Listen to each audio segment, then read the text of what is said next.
Welcome, friends, and whether you may or may not know, today is June 17th, and on June 17th, 1994, Masaki Kurosaki died. But today, we're here to change that. This is the What If Masaki Survived video. Hope you guys enjoy it, so let's go. Before we get started, let's address the white elephant in the room. White. We have no idea the how and when, why he got into Ichigo, and by that I mean Kubo never actually explains, does White get into Ichigo after Masaki's death or at birth? There's also the possibility that this White is a new hollow that formed within Ichigo and not actually the original White, but that one doesn't make sense because it had to be tethered to Ishin, so I'm going to go with transferred at birth. The first step to this is making Masaki alive, and I think it's rather easy. Ishin says he actively chose not to go because he was confident in Masaki's power. So let's just make a slight change here. Let's just say for the first time in his life, Ishin was being overly cautious, and he decided to go help Masaki. I would have Ishin show up just before the Ashvalan hits. He would distract Grandfisher. I know he doesn't have any spiritual abilities, but he still seems a bit superhuman in his Gigai, and I think he could distract Grandfisher just enough to the point that he would get mortally wounded and he would flee. But just as he flees, the Ashvalan hits Masaki, taking away her power. Despite Ryukin letting her go and making Masaki leave the family, I don't actually think he would turn Masaki away in this situation. Also during this, I think Masaki and Ishin would realize that maybe it would be best to raise Ichigo as a Quincy. They would let him know of his Shinigami heritage as well, but say he didn't inherit any of the powers, but they would keep secret the hollow inside of him. Despite Masaki living and them knowing of the Ashvalan, I still think Katagiri would pass away. Ishin did mention that she was always frail, and this is unfortunate. However, I do think this would cause at least some compromise between Ryukin and Soken, and they would agree to train Uryu and Ichigo, at least to prepare themselves if Yuha came calling. Now, I hear you asking, wait, wouldn't Ichigo and Masaki have been hit by the Ashvalan so they wouldn't have their powers anymore? Well, if you watch my Silver-Hearted Quincy video, then you should know how I'm going to do this.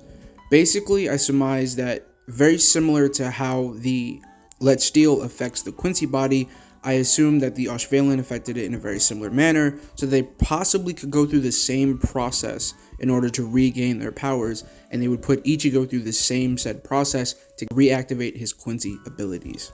At some point in Ichigo's training while Soken is alive, Ichigo would ask him, hey, is there anything I can use aside from a bow?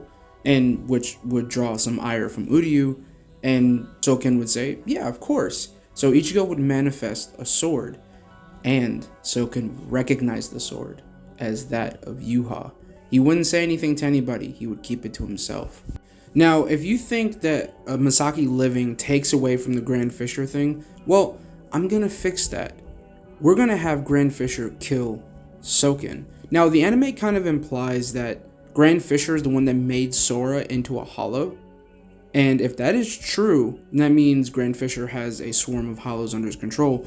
These could be the gigantic hollows that killed Soken. Or at least they try to weaken Soken, and then Grandfisher comes in for a sneak attack, which ultimately kills him. And this can still all be orchestrated partially by Mayuri Kuretsuchi. This would give Ichigo a new drive, just like the death of his mother.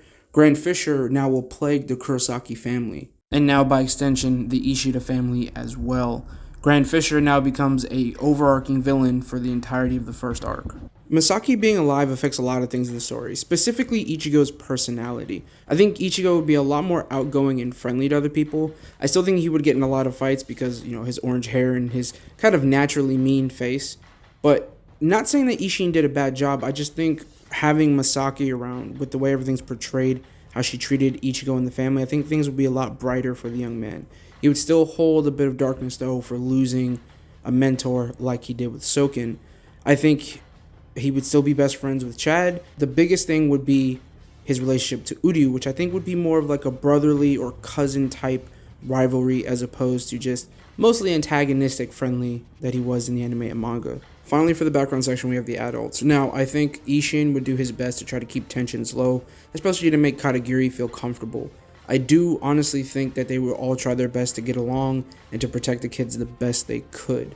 I see Ishin and Ryukin having that antagonistic relationship that they have in the Omakes, and for Katagiri, at least before she dies, trying to be friendly with Masaki. despite maybe some lingering jealousy.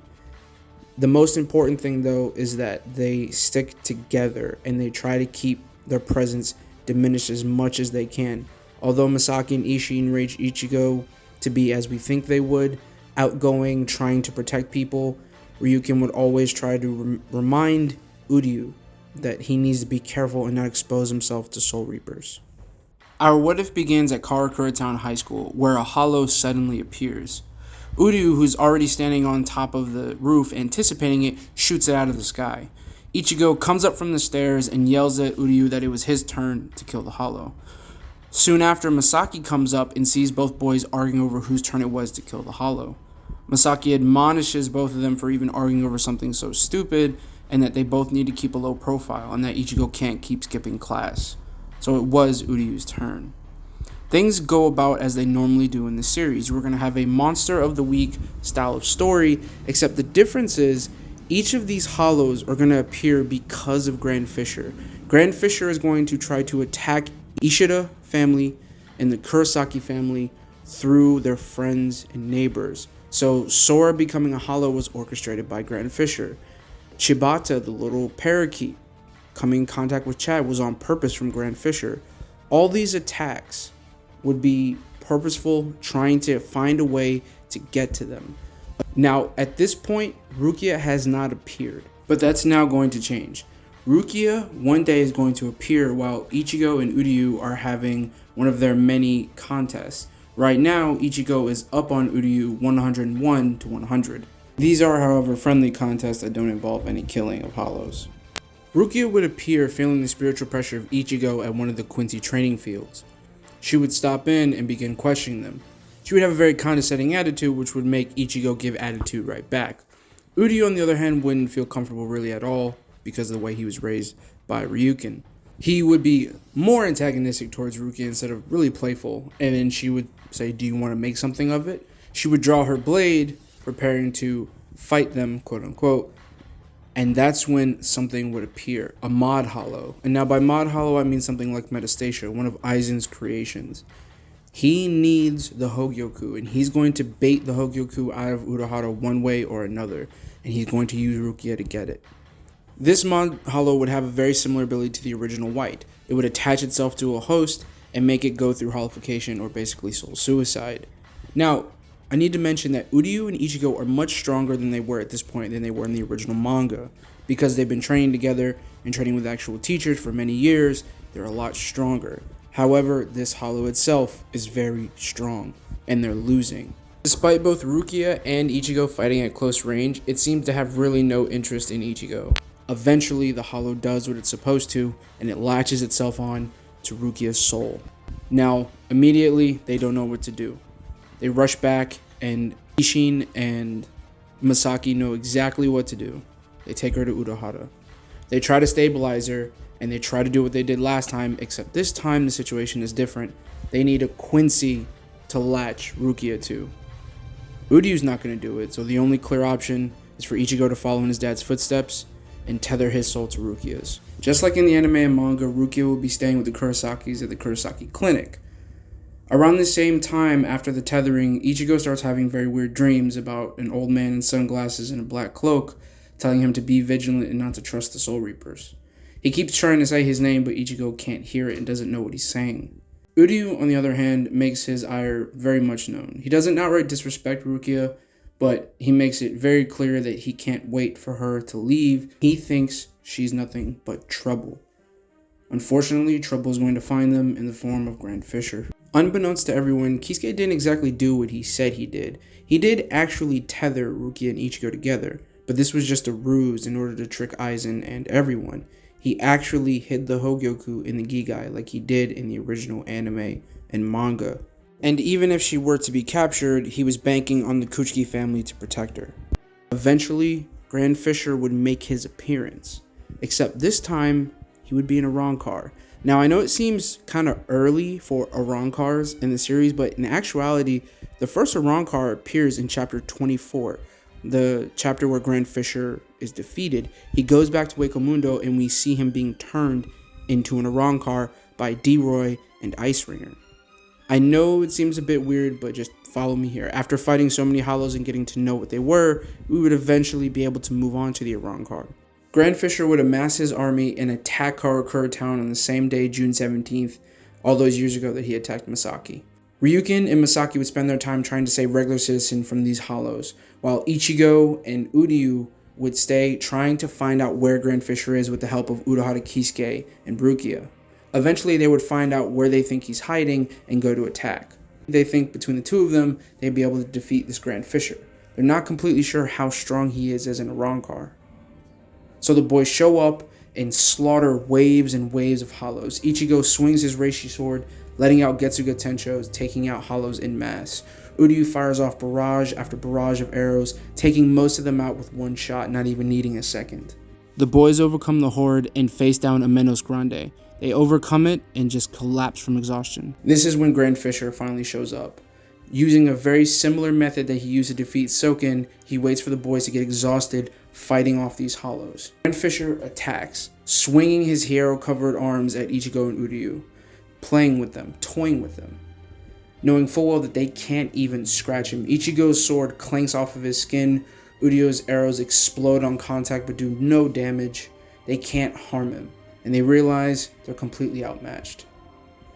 Grandfisher starts putting on the pressure. Grandfisher easily dispatches both Uryu and Ichigo, taking them both out, severely wounding both of them. Masaki and Ryukin show up and they instantly put Grandfisher on the back foot. They're both powerful enough to beat him by himself. He instantly goes into his release form and battles back. He pulls out strange new abilities that allow him to warp around the battlefield, basically nullifying their range advantage. Grandfisher gets a Sarah off, which seemingly kills Ryukin. This sends the broken-legged Uryu into a rage. He stands firm, cocks back an arrow, and fires the strongest arrow he's ever fired. Unfortunately, it does nothing, but something else happens. Ichigo's body pulses with spirit energy. All of a sudden, the entire area is being crushed with tremendous spiritual pressure. Black Ryatsu spews from his body. Masaki gets an all too familiar chill up her spine. She thinks she knows what's going on. Ichigo's body must have absorbed all the residual Arrancar and hollow spiritual energy in the air, and now his powers have tipped one way. Ichigo stands up, cocks back almost on instinct, and fires a black Getsuga that cuts Grandfisher in half. Ichigo's body collapses from exhaustion, and it's severely damaged. Remember that they're not in spirit bodies, they're in their actual bodies, so they're taking real damage. Everyone's exhausted, and surprisingly a Senkaimon opens up on the battlefield. Out steps Byakuya Kuchiki and Renji Ibarai, here on emergency mission to handle the situation of the hollows in the Arrancar. They don't know what's going on and they want a full report. On top of that, they demand Rukia Kuchiki. Byakuya is willing to overlook any indiscretions or any possible problems like Kisuke as long as they give Rukia Kuchiki over. Rukia willingly goes and tells them not to come for her, but clearly they will, just like in the anime and manga. Now, if you've been paying attention, I haven't really talked about Shadow or Hime that much, and there's a reason for that. I do have something planned for them, so we'll just get to that when we get to that. This next part of this What If is very important because this is the training arc leading up to part 2 of this What If, the Soul Society section. Now, this What If about Masaki will continue up to Masaki's death, where I think she would feasibly probably die in this What If. This training arc is very important because things have changed so much, the way we approach Soul Society has to be very, very different. One, Ichigo and his friends are unknown Ryoka. They're souls. One is even mentioned to be looking like a Shinigami. However, they can't just invade Soul Society this time because they're Quincy.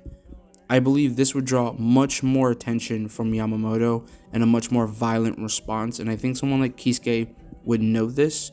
So the approach is going to be very different. This next arc is going to have less, I'm not going to say less fighting, but it's going to be more about espionage. They're going to try to go undercover and infiltrate Soul Society the best they can. That's the plan for this next arc.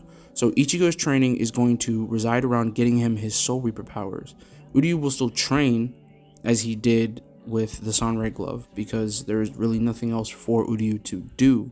So the Shattered Shaft training is going to be trying to pull out the Soul Reaper side, which is also attached to his hollow powers. And the only person who actually kind of guesses this is Kisuke.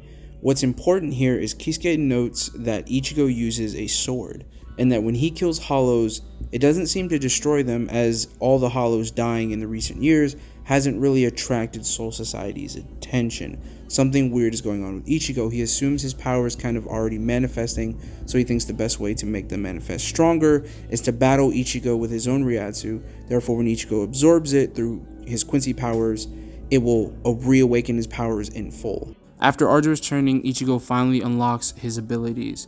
He has one more meeting with the old man, and the old man reveals himself as Ichigo Zanpakuto, like he did in the anime and manga. Masaki, on the other hand, has also been doing her own secret training away, learning a little bit more about the Quincy spells and things like that to refine her power. She's already powerful, so she just needs to get a bit stronger to make sure she can fight off whatever threatens her son, and to go save Rukia. Ichigo, Masaki, Uryu all meet in the Shattered Shaft and prepare to travel through Kisuke Senkaimon. Thank you guys for watching up to this point. Part 2 will be coming out. Part 2 will be the first part of the Soul Society arc. I don't know how long that video or how deep into the Soul Society arc it goes until I've completely mapped it out yet. So just be on the lookout for this. I hope you guys enjoyed this what if. I know a lot of things changed, and I know the power seem a bit all over the place, but I promise a lot of these things are there for a reason. All right? You guys enjoy your day. Have a good day. Bye.